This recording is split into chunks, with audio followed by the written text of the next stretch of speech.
It's Olympic season again. I am super excited.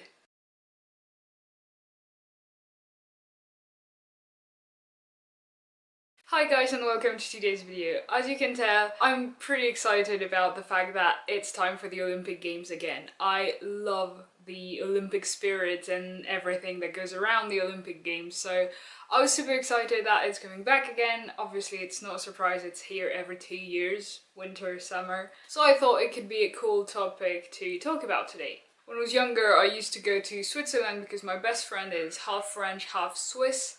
So I used to go to Switzerland for the winter holidays in February, and when it was an Olympic year, it was around the time of the Olympic Games, so we would watch most of the Olympics with her family and friends in Switzerland, cheering for Stéphane Lambiel, who's who's a Swiss figure skater, and I was cheering for Brian Joubert because I was French, but secretly I was for Stéphane Lambiel. I don't know if it was a secret. So yeah, it's loads of good memories associated with being a kid and watching the Olympics. I've also grown up in a family that is really into sports, luckily, and in a town that is really into sports as well. We have tons of sports associations and clubs that you can join. We have the classic football, rugby, handball, swimming, athletics, but we also have like weird things such as underwater hockey, which is amazing, but is a bit weird, but you can join that if you live in my city. So it's really cool to grow up in a town where sport and being active is really promoted. And I don't know, I've always thought that being an Olympian, an Olympic athlete, is the dream of every children, but apparently it's not. Like, I've recently met people who are absolutely not into sports, not into watching the Olympics or anything. They're like, ah, it's bullshit. I don't get that. I mean, fine, whatever, but to me, it's such a huge part of my childhood and it's such a big dream. Like, I thought everyone into sports wanted to go to the Olympics, but that's the point, not everyone is into sports, so. Anyway, this year's Olympics is gonna be pretty big. It's the first year where none of my favorite figure skaters are competing because they've all retired because I'm that old. But seriously, 2006 in Torino had Yevgeny Plushenko winning and Stefan Lambiel, one of my absolute favorite, winning silver.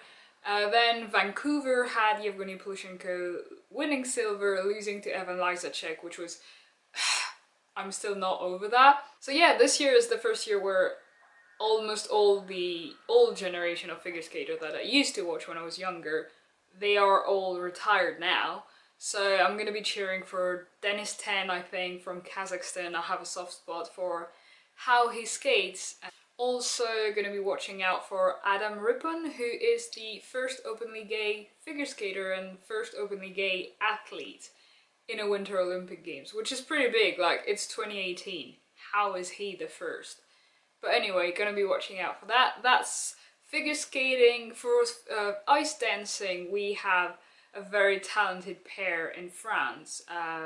Gabriella something and Guillaume something, I forgot their last names, but they're really talented, so gonna be watching out for those as well, them.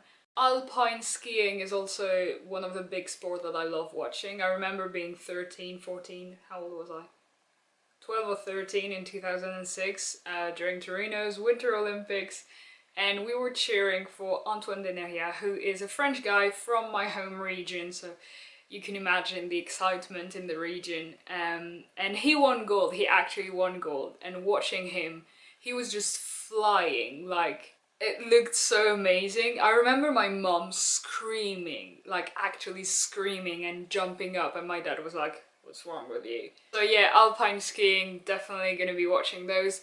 Biathlon, of course, Martin Fourcade. If you've not heard of him, you must not be watching biathlon because he is a legend. He is incredibly talented, incredibly fast on... So biathlon is cross-country skiing and then shooting targets that are very far away. He's incredibly talented, incredibly down-to-earth, very nice guy. He trains in the same spot that my parents and sometimes myself go cross-country skiing. So sometimes you come across him, and he's a very nice guy, obviously very busy because he's training for the Olympics. But yeah, nice guy. Hope he wins several gold medals because there are several events in biathlon, so that's going to be exciting. Also, biathlon is, because the Olympics are in Korea, we have a time difference of 8 hours, I think. Biathlon is one of the few interesting sports, not that they're not all interesting, but the one that I'm interested in watching. Biathlon is one of the few that is going to be at a normal hour, because figure skating and everything, they're going to be around 2 to 3 a.m, which isn't a time where I'm usually awake. Although I do remember for Vancouver Olympics in 2010, Vancouver, I wanted to watch the men's final in figure skating, and I was still in high school and it was a weekday, but somehow I convinced my parents to let me like go to bed early and then wake up around 2 a.m. because it was supposed to be broadcast live at 2 a.m. and I wanted to watch. That's to give you an example of how big of a deal it is for my family. Like, my parents were letting me not stay up, but like wake up at 2 a.m. to watch a sport that was important to me. And I remember I woke up at like 1:30 in the morning, got downstairs, turned on the TV, and it was a hockey game, which again, I love ice hockey, so nothing wrong with that. But the announcer, the person like speaking, kept saying, oh, stay tuned, stay with us, in a minute we're gonna go to the figure skating event. So I was waiting, forcing to stay awake. I watched the entire hockey game, and at 4 a.m. they finally switched to figure skating. So 2 hours later than what it was supposed to be, like the time it was supposed to be live. And I think I managed to stay awake for the warm-up and then maybe half of the performance of the first contestant, and then I fell asleep. So completely pointless. So yeah, let's hope we don't have a repeat of that, because that's going to be annoying. They say that figure skating is going to be at 2 a.m. every time that there's a figure skating event broadcasting live, so we'll see how it goes. Another sport that I really like watching is ice hockey. Here, like in Grenoble, ice hockey is really a big thing. We don't care that much about football and stuff. The main sport is ice hockey. Come ice hockey season, buses and everything have ads for our local team, the Brûleurs de Loup. They are incredibly talented and amazing, and everyone is behind them, and it's really incredible. Again, into the spirit of just sports and supporting people that are talented. So biathlon, figure skating, alpine skiing, ice hockey, ski jumping as well. Is it called ski jumping? Like when they go down a ramp and then they kind of fly off and land? I think it's called ski jumping. I don't know, but I really love watching that because it's quite scary. It's the only sport that I've never done but still enjoy watching, because usually if I haven't tried a sport, I'm having a lot of trouble watching it, just watching it without knowing how it feels like. But yeah, basically for me the Olympics are these 2 to 3 weeks where nothing else really matters, because no matter like if you love your country or not, and you can have a lot of problems with your country, you're gonna be behind your country for the Olympics if you do watch the Olympics. Not because you want to support your country, but because you want to support your people. And like, these are the most talented in each and every sport. They train so hard to get there, and they are incredibly dedicated to what they do. And I think it's something worth celebrating, because it's showing you that no matter where you come from, your gender, age or whatever, you can train hard. If you're gifted in something, you can train hard to actually be one of the best and to represent your country. And I don't really know what I'm trying to say, but to me it is something incredibly beautiful and something to be proud of as well, to be behind people such as I've named Martin Fourcade, I've named Gabrielle and Guillaume, the figure skaters, figure dancers, ice dancers, figure dancers, ice dancers. I've named so many talented people: Stefan Lambiel, Yevgeny Plushenko, obviously legend in figure skating. Of course it's a competition, but for me it's also a celebration of like how diverse and beautiful the world can be. And some people are like, oh yeah, but the Olympics are political. Everything is political. Eurovision is political. The Olympics, of course, are going to be political. Like, we have over 100 Russian athletes that are banned from these Olympic Games because of drug and like, not drugs, but illegal substance use. There's obviously the two Koreas trying to be friends on camera, but everyone is like, oh, it's a bit fake, and they're gonna go back to hating each other after the games.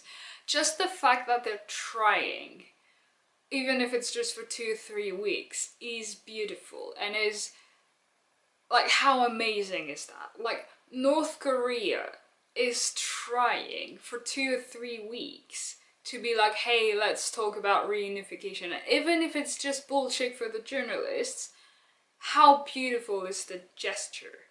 Like, to me, that's what it is. It's about how diverse and beautiful sports can be. And I love it. And I know there's controversy behind it. But for 2 to 3 weeks, we're all allowed to just be kids in front of our TV and forget about everything, forget about the political conflicts and debates and everything going around. And just be proud of ourselves, be proud of human as a species, to just be able to come together and have fun and celebrate and enjoy. And to me, that's what the Olympics are all about.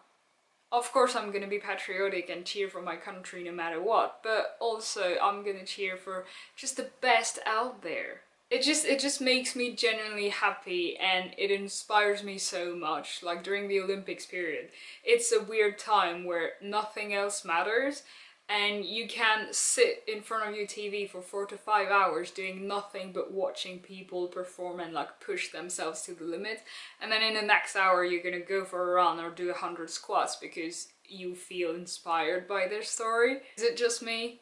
Maybe it is just me and I'm just rambling, but to me it was a good excuse to share how excited I was for these Olympics. I feel like this is a good place to stop. You probably have enough of me rambling about how much I love the Olympic Games, but yeah, it's just so much memories and so much positive attitude and good vibes that I had to talk about it, because I love chatting, just like chatting with you guys, even though I'm the only one talking. But sometimes it's good to not have to script something or anything. I do have a scripted video for next week, which is going to be, spoilers, the next episode of Science with Mel, however I call these, like, sciencey ecology videos. If you want to see that and all of my other videos, you can click here to subscribe to my channel so that you get notification every time I upload. You can also go click here to go watch last week's video, which was another one of me rambling, but sometimes it's good. And I hope you have a great week. Do watch the Olympics if you're into it, don't if you're not, and I'll see you next week. Bye bye!